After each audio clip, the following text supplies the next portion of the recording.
Hi നമസ്കാരം, വിനായകാണ്. നമ്മുടെ sales KPIs നമ്മളെ മാത്രം ഡിപ്പെൻഡ് ചെയ്യാണ്ട് വേറൊരു KPI ഉണ്ട്, ദാറ്റ് ഈസ് കസ്റ്റമർ KPI എന്ന് പറയും. അതായത് കസ്റ്റമറിനെയും കൂടി ഉൾപ്പെടുത്തിക്കൊണ്ടുള്ള KPI ആണിത്. അപ്പൊ ഇത് സെറ്റ് ചെയ്യുമ്പോൾ എങ്ങനെയാണ്, ഇത് കസ്റ്റമർ കൂടി എന്ത് ചെയ്യണം, വിചാരിക്കണം. പക്ഷെ കസ്റ്റമർ വിചാരിക്കണത് എന്ത് ചെയ്യണം, നമ്മൾ നമ്മുടെ സർവീസ് അടിപൊളിയായി കൊടുത്തു കഴിഞ്ഞാൽ ഏതൊരു കസ്റ്റമറിനും നമ്മുടെ കൂടെ നിൽക്കും. സോ ഇവിടെ ഏറ്റവും ഇമ്പോർട്ടൻ്റ് ആണ് കസ്റ്റമർ അക്വിസിഷൻ കോസ്റ്റ് എന്ന് പറയുന്നത്. അതായത് നമ്മൾ ഒരു ബിസിനസ് എത്ര രൂപ, ഞാൻ തൊട്ട് മുമ്പത്തെ ഇതിൽ പറഞ്ഞിട്ടുണ്ടായിരുന്നു ഓൾറെഡി, നമ്മൾ എത്ര രൂപ വരെ എന്ത് ചെയ്തിട്ടുണ്ടാവും, മുടക്കിയിട്ടുണ്ടാവും. ഈ കോസ്റ്റ് നമുക്ക് വന്നിട്ടുണ്ട്, കമ്പനിക്ക് ഒരു കോസ്റ്റ് വന്നിട്ടുണ്ട് ഒരു കസ്റ്റമറിനെ അക്വിസിഷൻ ചെയ്യാൻ, ടോട്ടൽ നമ്മുടെ കമ്പനിയിലേക്ക് വരുത്താൻ.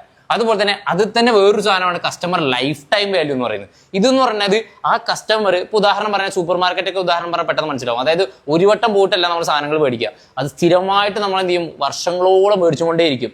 അപ്പൊ അതിനെയാണ് കസ്റ്റമർ ലൈഫ് ടൈം വാല്യൂ എന്ന് പറയുന്നത്. അയാൾ കാരണം ഉണ്ടാക്കാൻ പോകുന്ന മാക്സിമം ബിസിനസ്. ഇപ്പൊ ഫ്ലിപ്കാർട്ടൊക്കെ ഉദാഹരണം പറയാന്ന് വെച്ചാൽ അതൊക്കെ പറ്റുന്നതാണ്. അതുപോലെ റിട്ടൻഷൻ റേറ്റ്, അതായത് ഇവര് നമ്മുടെ എത്ര കാലം നമ്മുടെ കൂടെ നിൽക്കുന്നു എന്നുള്ളതാണ് റിട്ടൻഷൻ റേറ്റ് പറയുന്നത്. അതുപോലെ തന്നെ റിപ്പീറ്റ് പർച്ചേസ് അഗെയിൻ നമ്മൾ നേരത്തെ പറഞ്ഞു. അതുപോലെ തന്നെ അപ്സെൽ ആൻഡ് ക്രോസെൽ, അതായത് ഈ സാധനം തന്നെ വീണ്ടും നമ്മൾ എന്ത് ചെയ്യുന്നു, വീണ്ടും അപ്സെൽ ചെയ്യാൻ പറ്റുന്നു, നമ്മുടെ അടുത്തൊരു സബ്സ്ക്രിപ്ഷൻ എടുപ്പിക്കാൻ പറ്റുന്നു, അല്ലെങ്കിൽ നമ്മൾ വേറൊരു പ്രൊഡക്റ്റ് നമ്മൾ സെല് ചെയ്യിപ്പിക്കുന്നു. ഇത്തരത്തിലുള്ള ഒരുപാട് KPIs വെച്ചിട്ട് നമുക്ക് ചെയ്യാൻ പറ്റുവാണെങ്കിൽ നമുക്ക് എന്ത് ചെയ്യാൻ പറ്റും, നമ്മളെ കൃത്യമായുള്ള കസ്റ്റമേഴ്സിനെ ഐഡന്റിഫൈ ചെയ്യാൻ പറ്റും, അവർക്ക് വേണ്ട സർവീസ് നമുക്ക് കൃത്യമായിട്ട് എത്തിക്കാൻ പറ്റും, നമ്മുടെ ബിസിനസ് വലിയ രീതിയിലേക്ക് വരും. ഇങ്ങനെയാണ് വലിയ വലിയ കമ്പനീസ് എല്ലാം ഫോക്കസ് ചെയ്ത് വർക്ക് ചെയ്യുന്നത്.